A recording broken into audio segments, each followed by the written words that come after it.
Hey everyone, welcome in to another daily editorial here on the KE Report. I'm getting an update from Graphene Manufacturing Group, otherwise known as GMG, and traded on the TSX Venture Exchange under the symbol GMG. I am chatting with Craig Nicol, founder and CEO of GMG. Now, I know a lot of our listeners have followed along with this story. GMG's a few different avenues here, one being the battery, these graphene aluminum ion batteries that are continuing to be developed, and prototypes have now been built. Thermal XR, that is also another avenue towards revenue, as well as graphene lubricants. Now, Craig, we do need to cover the most recent news that came out on November 9th. The company announced a $5 million bought deal financing. The terms of that financing, $2.75 per unit with a warrant at $3.35. That is good for 4 years. Now, when this was announced, the stock has generally been trading above that $3 range, so this is at a little bit of a discount to market. Craig, I have to ask because I got a number of questions. Why do this financing now? Why do it at a discount? Yeah, thanks for having me back on, Corey. I think it's a good question, and I think the board has a range of things to manage, rather, and one of them is just being prudent during choppy market times. So we got offered a bought deal, which is pretty rare in these market times. It's basically, in effect, guaranteed cash as long as you complete everything you need to do on the deal side. And we saw that, we got that, and we thought it was timely to probably take to top up the coffers, so to speak. So this pushes out well past 12 months cash flow, assuming no other warrants or revenue or tax rebates come in for R&D. So which is probably not a correct assumption, but that this really does top us up. It's a small amount of dilution, I think. Around the 2% or so, if my numbers are correct. And it provides us with surety through some particularly choppy market times. The company itself is progressing as required, and it is pushing through a range of really advanced developments in all of its areas that it's got to do. It's just when the cash gets offered, sometimes, Corey, the saying says you never say no to cash. So that's what we did. I do understand that in these tough markets, bringing in this extra $5 million, to your point, dilution here is about 1.8 million units. So that is shares then plus the warrants if they are exercised. You mentioned that this takes you through then next year. What sort of big capital requirements do you have? Can you give us any sort of insights in terms of what the spend might be for next year, considering your current cash balance? Yeah, so we'd expect this use of proceeds to be sitting broadly mixed between delivering our graphene expansion project, and which is upgrading and relocating our graphene plant, and then to continue the progress with the battery development center and progressing to some later stage or matured stage of different types of pouch cells, so we can progress those for some of these big companies that we're talking to. So it'll be broadly mixed between those two areas, probably half, and that'll really progress us into a full program next year of allowing us to focus on our coin cell final investment decision. If we can get through to that, which obviously that's our plan and that's what we're trying to do, and then I think then there would be an additional amount probably to go to that plant, although that size of that plant and the capital is not specifically known. There's some space there where we could actually do the whole thing ourselves without an additional top up of funds if the warrants haven't come in, which are now all in the money. So there's a range of warrants out there, which is really quite attractive. There's probably $7 million Canadian warrants sitting out there, all in the money. And then, after this deal, there'll be, in effect, another $5 million warrants, largely in the money as well. So Warrants are an amazing thing for a company to keep getting topped up as they get cashed in, and until you've actually seen that happen to your own bank balance to the company, you probably wouldn't really realize how amazing they are. They are an amazing vehicle to continue to be supported by your shareholders.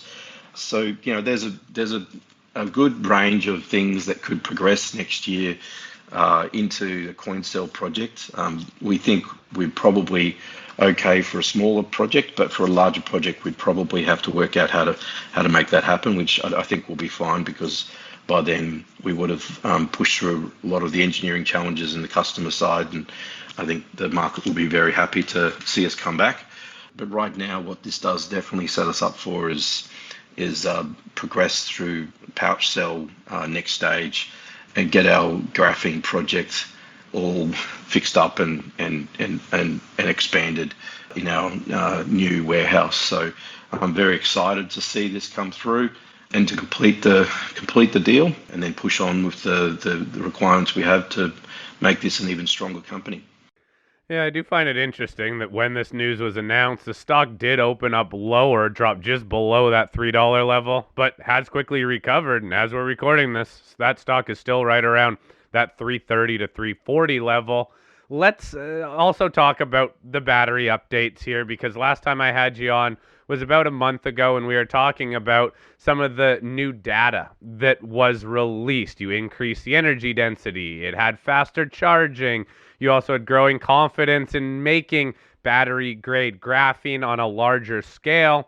We had a couple questions that came in on the back of that interview. Let's take them one by one here. First one deals with the energy density jump. It's noted that the battery density increased to 300 kg per hour. What improvements were made to the design or process that helped bring this energy density jump? Yeah, so this is something that it's just really solid hard work, and that's the biggest thing. So there's been about 10 things that we've actually done, and I'll go through a few of them, but really it all comes down to just really, really solid hard work. Our scientists and engineers and business leaders that have done this, and my shout out to them. So, one of the things is we've found a way to increase the volts of the battery nominal volts up to 2 volts from 1.7.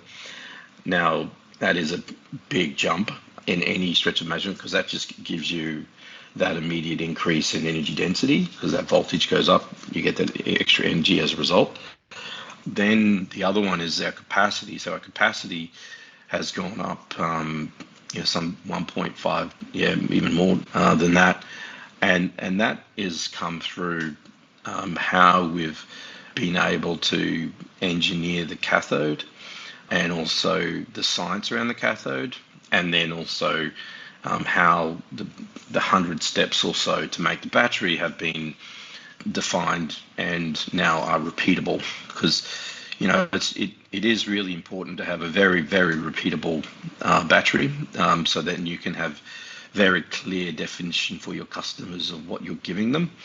And that's what we've also then come through is a process of understanding every one of those steps, and then transferring all that IP from UQ, where this battery was invented, that is University of Queensland, and so that process has enabled us to confirm each of those steps and then engineer the cathode so that it can do what we're asking it to do.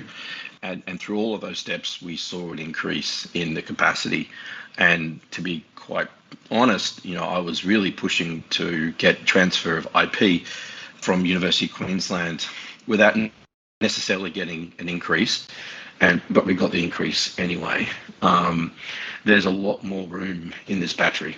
This battery can go a lot further than what we already have.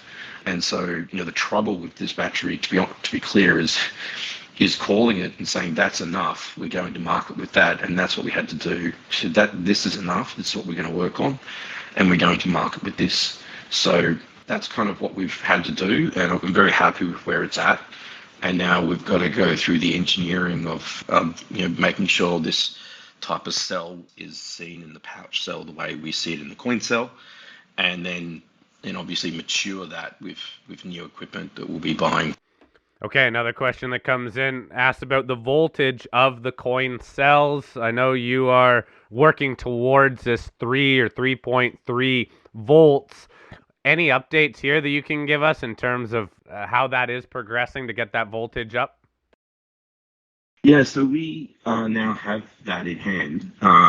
We've got two, and then the super fast charging video that we have showing one of our battery chemists charging the battery in a couple of minutes or so. That is up to 4 volts. What we're doing is just adding two batteries together, so they're 2 volts each. Now, in the actual product that we go to market, you won't have the two batteries. You'll just be seeing one battery, so they'll just be combined.